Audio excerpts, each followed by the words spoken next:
I'm going to start by saying first, thank you for being here, for taking the time and coming to listen, because it's something that is very important for us. I think, like in Israel, especially now with everything that happens between South Africa, um, there's a lot of doubts in Israel and a lot of thinking.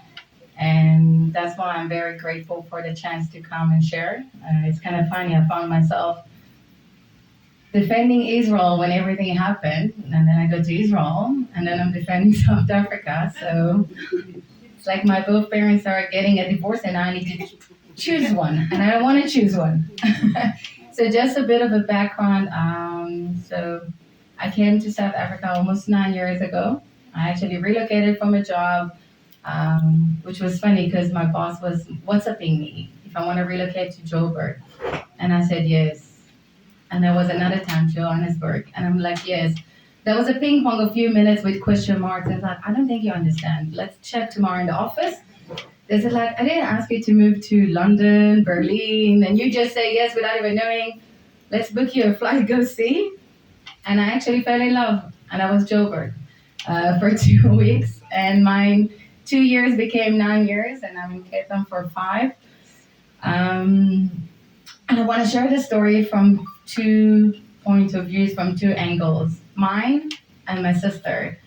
And actually, by being now in Israel for 3.5 months, it really helped me to, let's say, put the pieces of the puzzle and kind of see the bigger picture. Because even for them, they still didn't really understand what's happening. And I remember that my sister went to a party, and I usually go with her to those parties. And I was supposed to be in Israel for the holidays and then renew my visa. But I decided to come in November. So my dad came here, and it's just crazy how everything works out. And my sister and I were actually discussing this. What would have been if I was there? We're not sure because we don't get along when like under like pressure. She doesn't like, I cannot communicate with her when she's like under pressure. So good thing I wasn't there with her.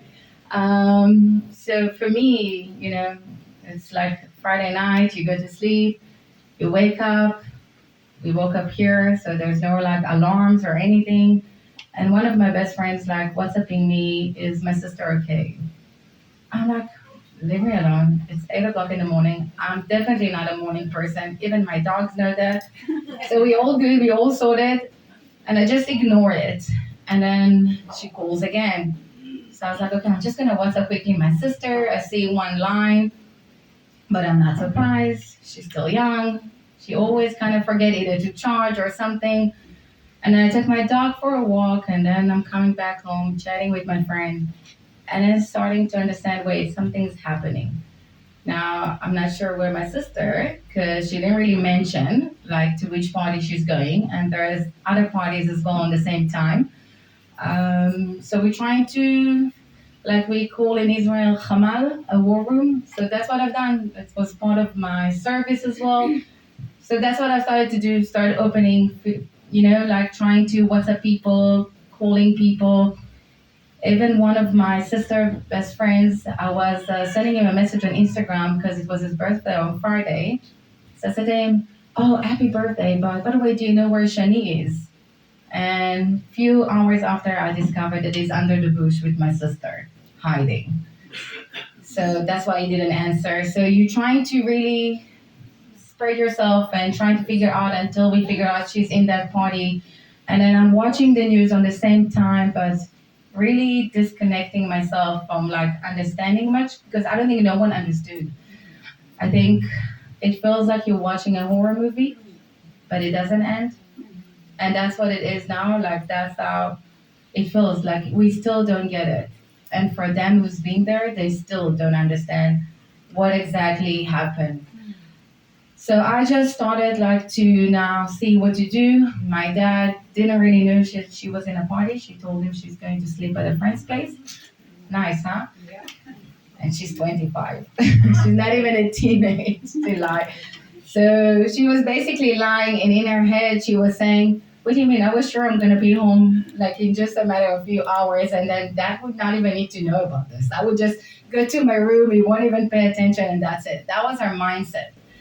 Um, and which was funny because my dad, when he found out, we a few years ago lost our mom, so he was very stressful, and he's a hypochondriac, although he's not admitting it. So he was like stressing, and then I need to deal with like, oh, I'm gonna die until she's gonna come home. I'm like, sort yourself up. And in the meanwhile, I'm texting and I'm deciding to send. Well, I wanted to send my brother, but I didn't trust him fully. So I've messaged one of his friends that I know so well, and he was also like, both of them served in the army, in Lebanon war, in Gaza, inside Gaza before we left there. So I knew I'm asking, and he said, "Do you want me to go there?" I said, "Yes," not even thinking. He said, "Cool." They organized a car, they drove there. Now, without even understanding, I was sending them probably to maybe an option to get kidnapped or die, because that's what happened to some of those who tried to rescue. And in their mind, just for you to understand the chaos that was, because there's one thing that there is a terror attack that you have like five terrorists. You know what? I'll go 50 terrorists, but almost 4,000 coming in. And not just terrorists, Palestinians that saw the opportunity and just got inside and took whatever they can. So there was a huge chaos, and people were trying to understand what's happening. And so that's what they also thought. Like, they thought like we're gonna drive there. We're gonna get to a point. We'll see the army or police. We'll show them the location. So I think there's a picture of the location, so you can share. Um, so this is, by the way, how they were hiding. Let's put a picture of that. Yeah. You can see the different one on set, but this is it. So that's how my sister, by the way, that's how she got a new iPhone on the one she lost. Because this was my claim with my dad that now I can see her location. Because I used to be able until that she lost her phone. So now she got a new iPhone because I can track her. But that's like what I got from her, and she actually didn't really answer the phone much. I think she only answered to my phone probably around 1 o'clock here, which is what 2 o'clock in Israel back then. And she was even messaging me uh, like, "I'm not so good, but please don't say anything to dad." I was like, "In which La La Land you live?" He knows. We even called the hospitals because we were not sure, and my dad didn't even have the courage to call one of the hospitals. So he asked my brother to do it. And as I said, when my brother they arrived there, because of the chaos, they saw that there was no one there that can help or nothing to be done. So they kept on driving, uh, and then they made like, so just for you to understand it, my brother is driving. I've got a friend in the back and a friend in the right, and the one on the right's got a gun pointing to the windows. And they're driving, and they found themselves somehow in Ofakim, which was also a lot of like activity there. And they starting to see dead bodies everywhere. So they're not sure if it's terrorists or not. So they're driving slowly to see what they can do. But then they found like leggings, like in pink and stuff like that. So they understand it's not. And they just continue and continue until they actually were 2 kilometers from here. That was the only gap between them to rescue her and her friends. But, I was here. So, and the news is in front of me, but I cannot really listen because I'm trying to reach out to journalists, to army people, to whoever I can, because I used to work in a PR in Israel. So I was like an octopus, like wherever I can go, like I'm just trying my luck. And then I'm getting a voice note with one of my brother's friend that they're shooting at them. There's grenades. They're trying to reach out, and he's saying every time I'm trying to run because I think I can see them. I'm trying just to run, and every time they're shooting at us. So at the same time, I'm reaching out to one of a good friend of mine that he also like organizing this type of parties. So he had a military person on the field, and that's how we were trying to operate. which took pretty much for 9 hours until we rescued them. Um, which is crazy if you think about it. And they had, lucky for them, they had one bottle of water to last them. Some didn't have. And from this point, I'll share it from my sister's side. Um, like you go here to parties, and I do it also with my friends, and we always like say like have a lekker jol and having the best time of our life, and imagine this that you in a party, and let's be honest, most of them, if not all of them, are doing drugs in different types. For some, the drugs save them. For some, not so much. But that's what people are going. They're going to dance in nature, enjoy, connect, and for them, they found themselves in a party, having the best time. My sister was actually working in the same venue the night before. So there was a different event with a different type of crowd, which some of us were laughing. And sorry, Israelis, we have a very dark sense of humor. So I'm gonna share it. We were saying like it's like the type of people in the party before were us. So I don't know if you know, but it's like a very, I'm not gonna say like dodgy people from the neighborhood, but it's people with respect. So we were all, and they don't care. They're very like they don't see nothing. Like if someone trying to attack. So we were like actually laughing. What would have happened if it would happen the day before? But clearly it wasn't that case. And on the day there was this party, there was another party, and there was another group of people that I'm aware about that were also planning the meat burn, which is the Africa burn, like here. So there was a lot of things happening there. Um, and imagine a party that is approved by the army because of the area. So they have also like police officers there. So they're supposed to have security and everything. And then it's 6 o'clock, and I think you can put the pictures of my sister in the party. It's like that's the rescue. Up.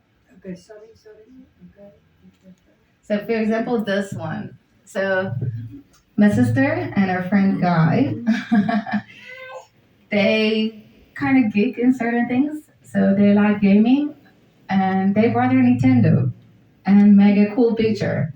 But that's the last time they saw the Nintendo. The next time when she tried to log in, her Nintendo was in Gaza. So they both lost it. But imagine just people having fun, just dancing. There's another picture below it, I think. Like friends coming, enjoying. And then like early in the morning, that's them hiding. I'll try to even read and translate. You see? So that's my sister on the right, the one with the pink. She loves pink, even when she came here for 2 months. She did the pink again. And they loved it at their salon. There's someone who's like so crazy to do it. And they were all the three of them under the same bush for the 9 hours almost. So for them, they're like having fun, early morning. Everyone's like trying to figure out what to do next. And my sister was saying it was one of the most beautiful sunrise that she saw. And they were on the dance floor, and out of nowhere, there's rockets. So in a way, it's kind of sad to say. You say, oh, it's rockets. We complain about this, but it is. It's just rockets. You're going to find like a place to hide, and like, you just lie on your stomach, put your hands on your head to protect, and that's it. But they keep on coming and keep on coming and keep on coming. And now I've built the story because I've listened to my sister friends. I was spending lots of time with them. So that's allowed me to kind of connect all the dots. But they're like, so Guy and Oriane on the left, they came in one car. My sister came with her other friend, Danny, which was not supposed to be in the party. He came because of my sister.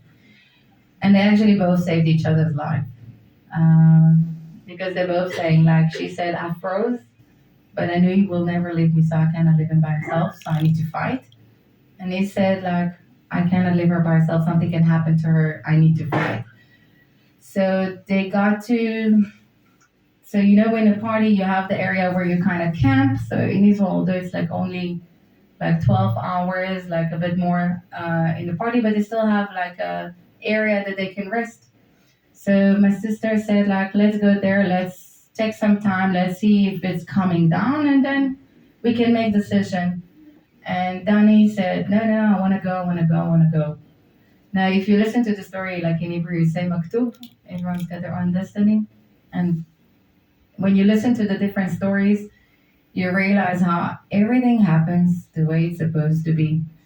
Because in their stories, you can see how so many times they could have been gone or kidnapped and not like with us today. So if my sister wouldn't like win the argument on staying and stalling some time for another half an hour, they would have been in the first cars that got a lot of hits because the terrorists were waiting there. Then they decided to go to the car and they split it to two. So Guy and Oriana in one car and Danny and Shani in a different one. And now they start to drive.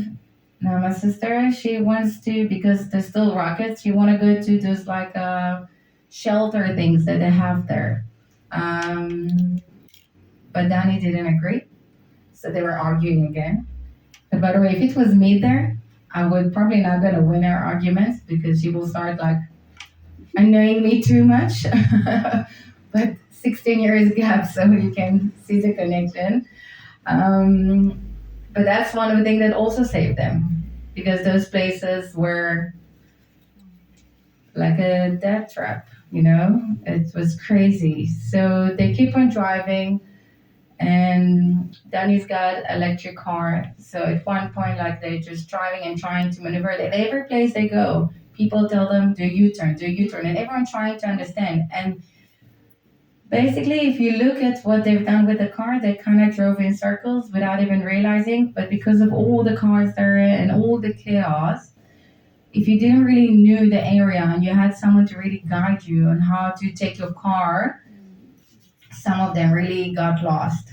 But at one point, they are in the car and there's two trucks of the terrorists coming from each side. So they drive next to them and shooting. And at one point, Danny just take my sister head and told her, take it down. And then they drive. And then at one point, the car gets stuck because it's electric. Something wasn't working, got stuck. Um, Danny actually went to Cyprus after everything happened. But when he got back, his mom went to see what we can take from the car to see if they've got some stuff there. And she said, you can see like the car is total lost, like that's it. You've got nothing to do with the car. Uh, but she said you can see the bullet holes. And Danny was saying to my sister, and the reason that just remember they're young, so that's their attitude. It's like, sure, my mom saw it and said on my side I had bullet holes, but on your side, sure, way more than mine. And that was the last thing I needed to hear. Good to know. And that's how I saw it, and that's when you realize how lucky we were. Like it could have ended in a total different way. So just now they leave the car, and my sister has this annoying habit of getting into the car after a party without wearing her shoes, and she still haven't learned a lesson. Because I asked her, because she came out of my car now, and so I was like, "Didn't you not learn the lesson?" And she was finding herself running for a while, and she doesn't do sports. She's skinny, but she doesn't do sports. She's very lazy with that. They found themselves running, and she was running perfect. So she got a lot of thorns, got stuck, and that's what a lot of them. I don't know if some of you have seen the video that the IDF released now about Shiri, like with the two kids that are kidnapped. She was also perfect. The people didn't really have time, needed to dress, needed to even wear shoes. So she was running perfect, and as I said, she froze for a second, and they both quickly like helped each other to focus and go back, and they started to run. And then when I said Maktub, So um, the guy and Oriane, they were hiding under a certain bush, but you could see them. And my sister noticed them, and they noticed my sister. Now think about it; they separated like more than like half an hour or more. And with all the people there, what are the odds that they're gonna come across each other? And so they noticed each other, they're calling each other. And my sister said, like, it's a good thing that we saw them because if we wouldn't move them to where we moved, they could have found them easily because they were like out there. So they just ran and they got into like a little forest there and they were hiding under this bush for 9 hours. I think you can put the picture down. So they were hiding there like this. And actually, they did a good job because they hid it so well that even when the people came to rescue there, they couldn't find them. Okay, so someone needed to have the courage to come outside and show the forces like we hear. Donna, how many are there? Four. Oh. It's four of them. But it's very tiny. So they like really, in their head, they were saying like, we're going to find the bush that it's like, it looks like an area that it's complicated to get inside. Yeah. And that's what helped them because they were saying they were hiding there and they can hear the terrorists around them walking, laughing, making jokes about how much they killed, who killed what, what's happening. And they can hear the bullets. I do have it in. I have it in one of the videos that guy took. That you can really hear the bullets. Like you can hear them whistles. Even when they were running, they said like we can hear the bullets next to our feet. We're running, and it's like when you're watching those horror movies, crime, and then you can see the bullets on the floor like this. It's this. The one good thing about Hamas is that they're done really good in aiming. Because I think that saved a lot of people. And, you know, we laugh about this, but one of the stories that a lady shared in the news about what happened to her really demonstrated also like that and how there's no words to explain like the miracle that was there. She was saying, me and my husband were going to this party because our sister they went the entire siblings and they got there. The one sister that organized was on her way. And then everything happened. So they started running. And then at one point they just lied on the ground, pretended to be dead. Her husband took some blood from around and like the tire that was there and put it on top of her. And that's how they were there for a few hours, pretending to be dead. And on the same time, she can see like women getting raped, stuff. And the terrorists are walking and just walking, stabbing on her and spitting on her. And she said one of them, and they're like standing above her head and just like with the weapons spraying like this. I don't know how to explain it, but none of them touched her. None of the bullets. So they're lucky and it is. Someone was really protecting them. They have lots of traumas to deal with. But you can really hear lots and lots of stories like this. And they were like that for so long. And I think you can put a video. So my sister lost one of her good friends there. You want to show them? So this is how they were rescued at the end. So as I said, like there was, and that's the tattoo that she did to symbolize it about the Nova and the Tree of Life. I don't think my dad saw that yet. No. That's fine. But yeah, before you're gonna click on the play, so I actually filmed my sister's story, so you can see pictures of her and her friends.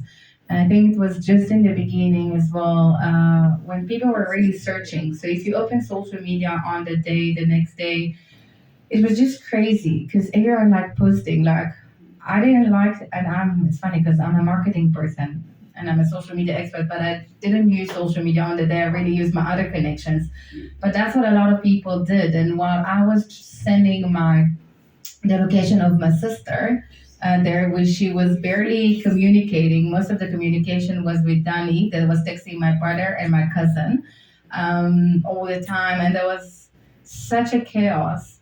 But people were sharing pictures, and then I got lots of pictures of people and locations that I've been trying to see if I can help them as well. One of them, it was even like a member of a family of one of my clients that I didn't even know that like that's the one I've shared, and he was found dead. And my sister friend, we're still not really sure what exactly happened there. She was there with two other friends. One of them was a new friend. They were coming to work in the party to do the morning shift, to work in the bar.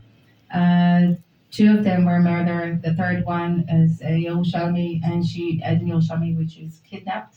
So maybe when she'll be back, my sister and her friend's family will discover more about what really happened. And I think that that's the difficult part. We don't even know like half of the stories, and there's so many stories out there, and so many people that either lost their life or lost someone or a family member is kidnapped. Um, but yeah, I think just to play for a second. That's my sister feed. So you can hear me. So sorry, you can mute it. So, I know. Wait. So this one of her friends that were kidnapped, and that's what they're sharing for people to come and help each other. That's the friend that got murdered. Leo. That's my sister. She's saying, I know that this is supposed to be a sad story, but I swear to you, it's a funny like hell. And she's saying, I'm saying in the end that I hate the Israeli country. It's just a story. Yeah.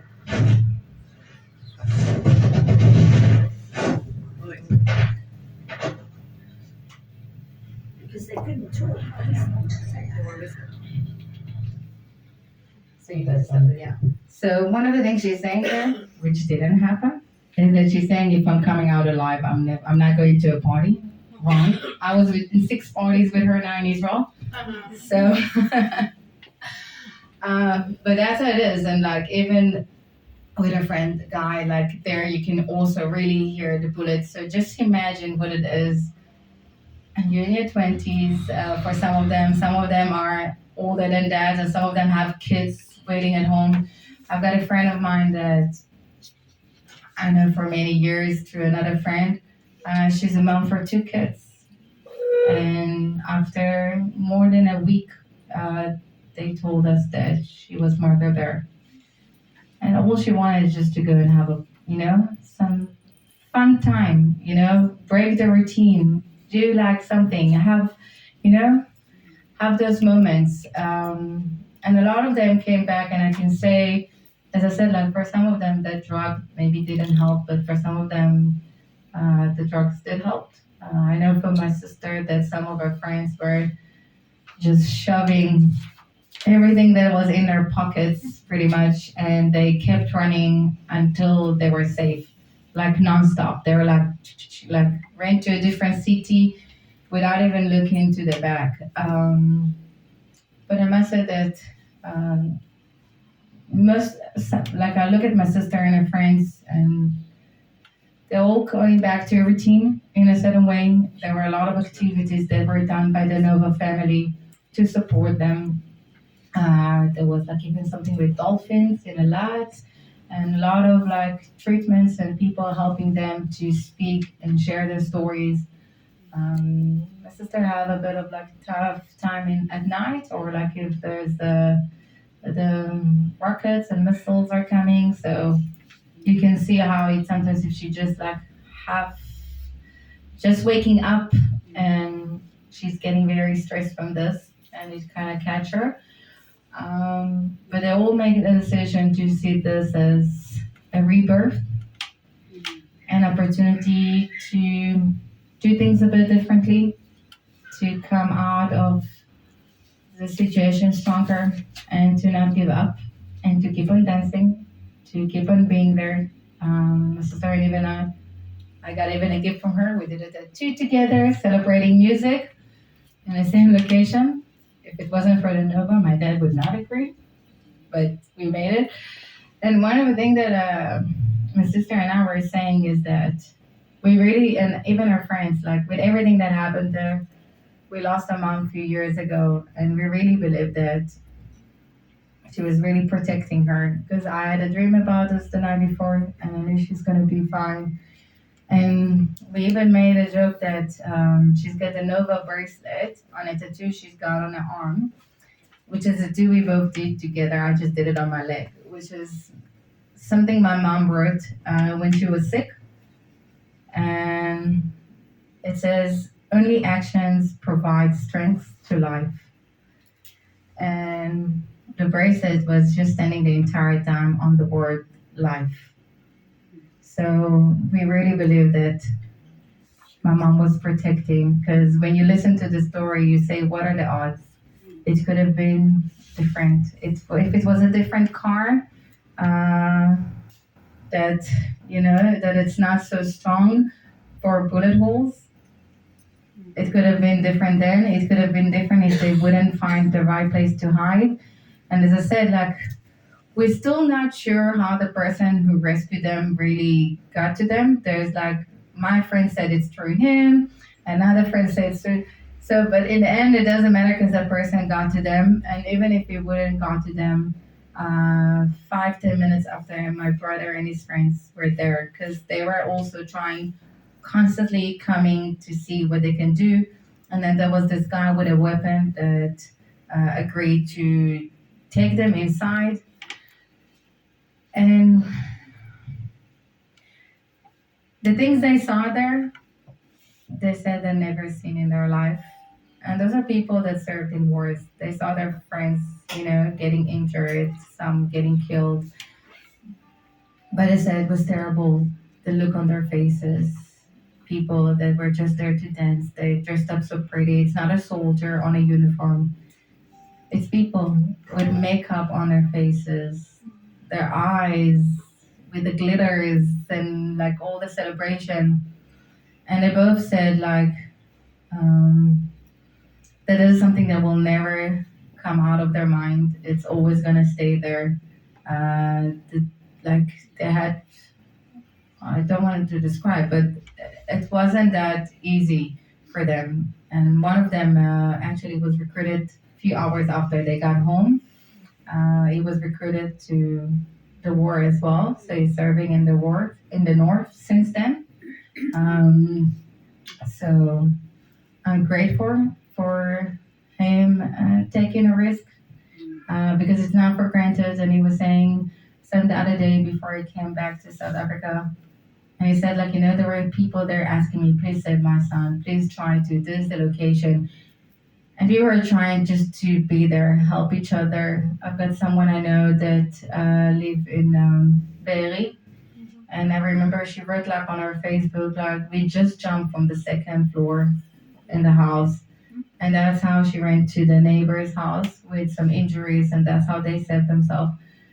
And there's a lot of crazy stories. And I think that's why I'm grateful that you're here to listen and that you support us because it's not for granted. Feels like it's the TikTok war. That there's like a lot of like fake things out there, and people don't really understand the situation. And it's not a matter of Israel and Palestine. It's not a matter of Jews versus Muslim because they didn't care. There is a crazy story about this Muslim guy, how they killed his wife, and you can see it in the video from the street. And now he's hiding, and you can hear them speaking in Arabic and planning to attack at one point the soldiers. And he's hiding with a baby. And he speaks to the baby in Arabic so they can understand, like, I'm hiding, so if you hear me, I'm one of yours. That's after they had more than 20 bullets in his wife, that they can see she's wearing the hijab. And he's sharing the story, and eventually he saved a group of soldiers because he heard what they're planning. And he was chatting all the time on the phone with the police and the army. And then eventually he came out, the soldiers were shooting because they were not sure, but he knew. So he took the shirt off and everything so they can see. And then the commander realized, wait, are you the guy we spoke on the phone with? Yes, stop. And then he warned them, and that's how those terrorists were killed. So it's not a matter of Arabs and Israeli. Like it's a matter of humanity versus inhumanity. It was inhuman what happened there. No one should ever. Doesn't matter what's your race, your gender. It doesn't matter. Nothing. No one's supposed to experience what they experience. Yeah. And I'm looking at them in the age of 20 some experiencing this. I'm looking at the kids that were kidnapped and being through all of that and all the traumas. There's a reason why we say Israel is a country in post trauma. It is. Yeah. And it's not easy. So thank you for the support. Thank you for everything. It's not for granted. Thank you. Thank you.